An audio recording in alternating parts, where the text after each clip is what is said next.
So welcome to this amazing revision session where we will revise Introduction to Ind AS and Schedule 3. Not Schedule 3, we will only revise Introduction to Ind AS in this lecture, okay? And we will also revise the key point of this revision is going to be, we are not only going to revise the concepts, but we will also revise the questions, okay?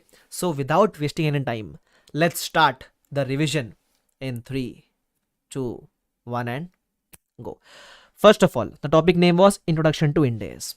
In this, if you remember in class, before starting this topic, I told you some background about Ind AS. Like, Ind AS are IFRS converged. That means they are 95 to 97% same. There might be some differences which are known as carve-ins and carve-outs, right? IFRS includes two things, IAS and IFRS. The numbering of IAS is same like Ind AS. IAS 1 becomes Ind AS 1, IAS 2 becomes Ind AS 2. But IFRS 1 becomes Ind AS 101. IFRS has been issued in the series of 100. Got it, sir. Now, Ind AS is applicable to which all companies? We will study here. So the category of companies have been bifurcated into 4 parts. Companies, banks, NBFC, insurance companies. Ideally not 4, it should be 5 because even mutual funds are covered separately. Okay. So now we will discuss the applicability for a company. Okay. First, voluntary basis is applicable to the company. They can apply voluntarily from 1st April 15. Right. Now, if you wish to not opt for it voluntarily, you can choose mandatory basis, which starts from 1st April 16, which is phase 1, where the criteria is all listed, unlisted, having net worth greater than equal to 500 crores. Or if you are not applied Ind AS from here, you might fall under phase 2, which starts from 1st April 17, where all listed companies are covered, irrespective of your net worth.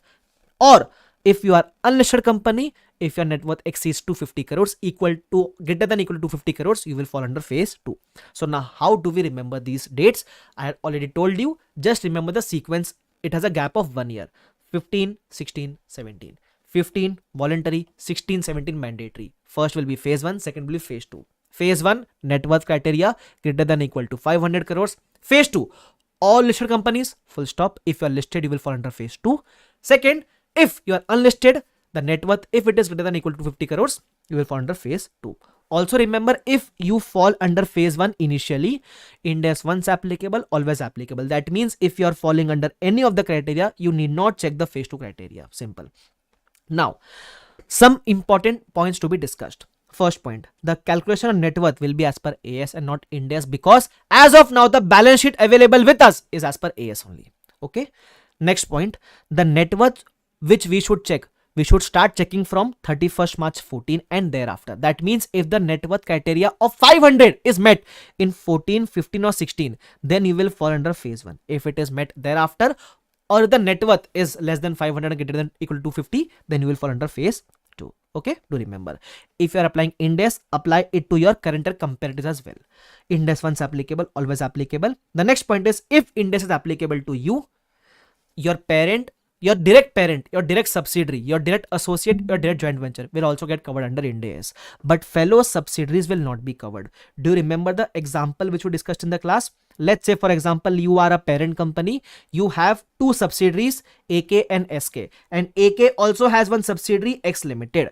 If Ind AS becomes applicable to AK, it will automatically become applicable to its parent, to its subsidiary, to its associate, to its joint venture. But fellow subsidiaries are not covered here. That means because of AK, SK will not fall under the purview of Ind AS, right? Okay. That means SK will continue to apply AS. But there was one more discussion which we just did, and that was if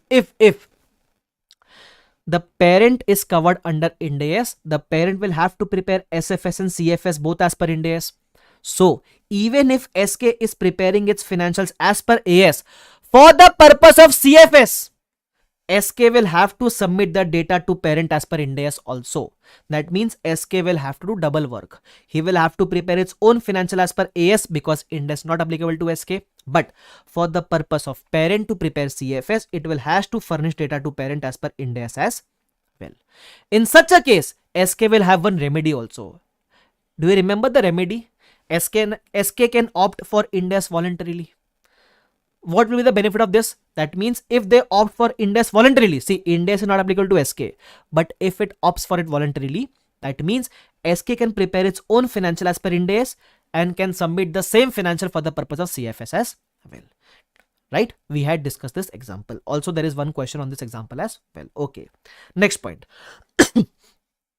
If your Ind AS applicable to standalone as well as CFS, already discussed. If your parent, subsidiary, associate, joint venture is a bank, insurance or NBFC, then directly don't apply Ind AS. For if your parent, subsidiary, joint venture, associate is a bank, insurance or NBFC, then you will check the respective dates. Let's say, for example, in this example, AK is a subsidiary, normal company, but BB Virtuals is a bank. In that case, you will not apply Ind AS to BB Virtual because of AK Limited. BB Virtual will check its own date for application of Ind AS.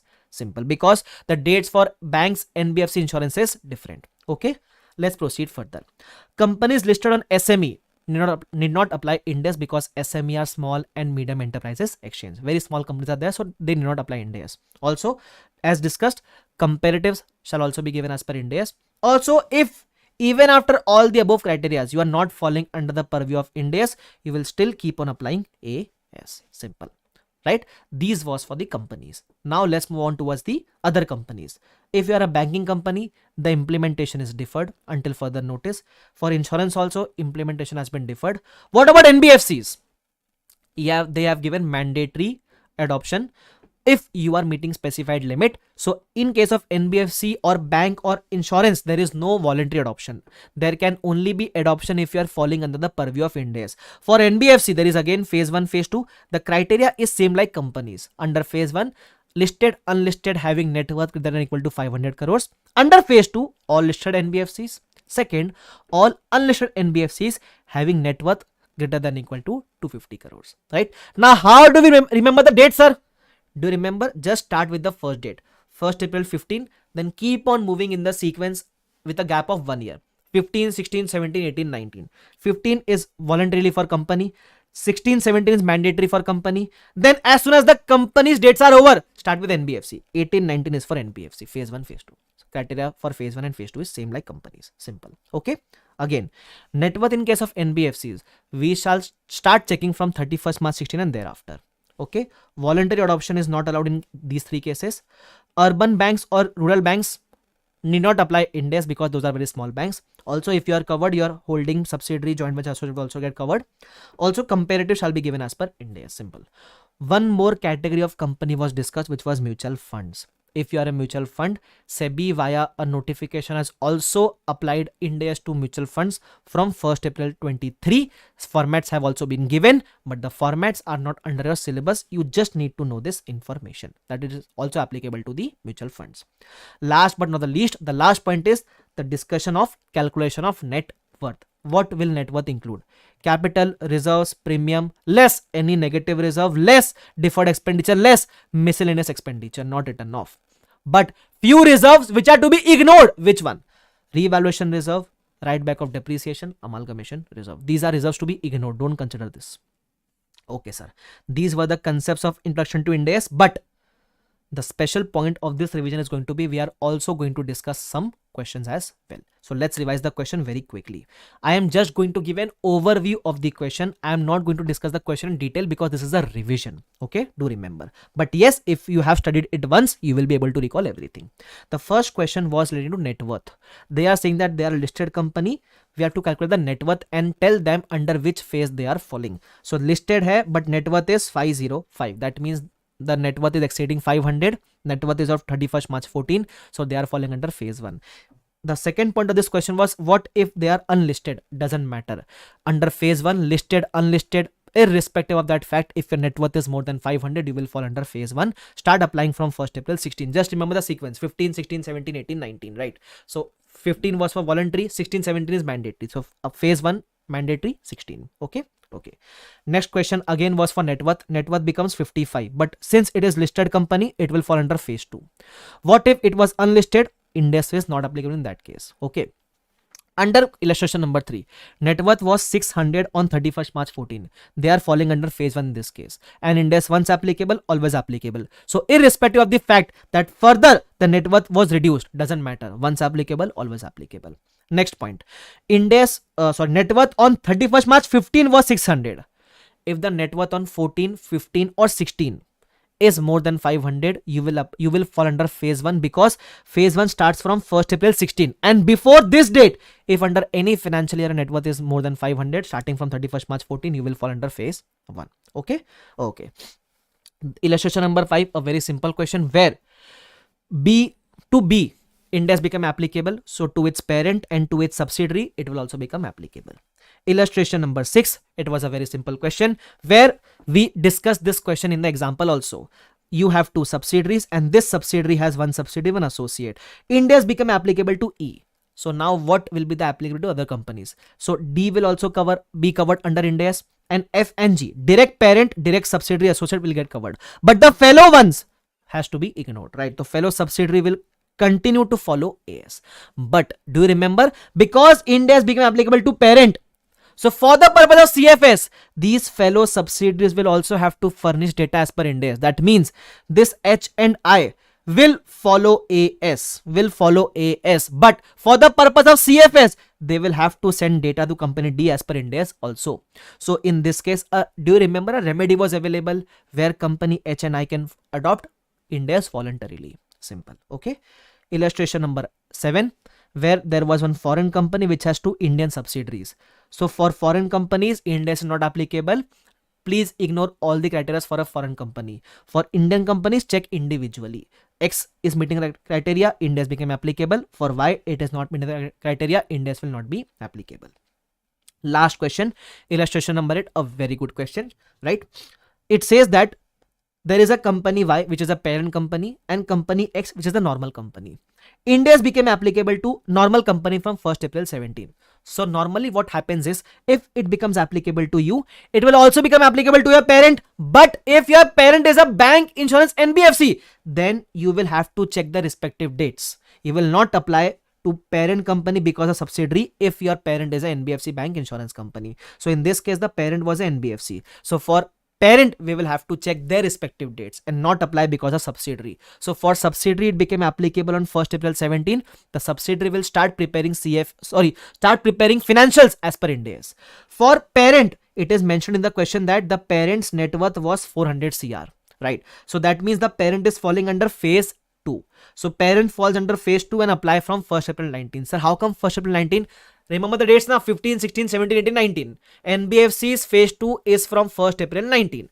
So the parent will start falling from 1st April 19 phase 2 as per the respective dates. Now, there is some extra discussion also done here. Now, what is the discussion? Please listen carefully. The parent will apply Ind AS from 1st April 19. That means parent will start preparing SFS and CFS as per Ind AS from 1st April 19. But what about the previous 2 years, 17, 18, 18, 19? This CFS will be prepared as per AS only, na?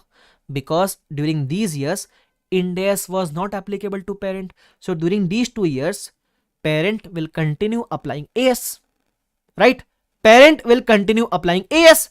Because the parent applies AS in these 2 years, the CFS will be also as per AS. And for the purpose of CFS, we will have to ask X to send the data as per AS only. That means X will have double job to do during these 2 years. X will have to prepare its own financials as per Ind AS. That is fine. But for the purpose of CFS, during these 2 years, it will have to send data to the parent as per AS only, because till then the parent was not covered under Ind AS. Parent was preparing CFS as per AS. So it will ask the subsidiary to send the data as per AS only. Okay, so this was the revision of introduction to Ind AS. I hope this was helpful, and if you like the session, you can put a like button, do subscribe, and also there will be a Telegram link in the description box. You can join the Telegram channel. Okay, so thank you so much everyone. Bye bye everyone, take care, see you all. Bye bye, and keep revising, keep working hard. Bye bye.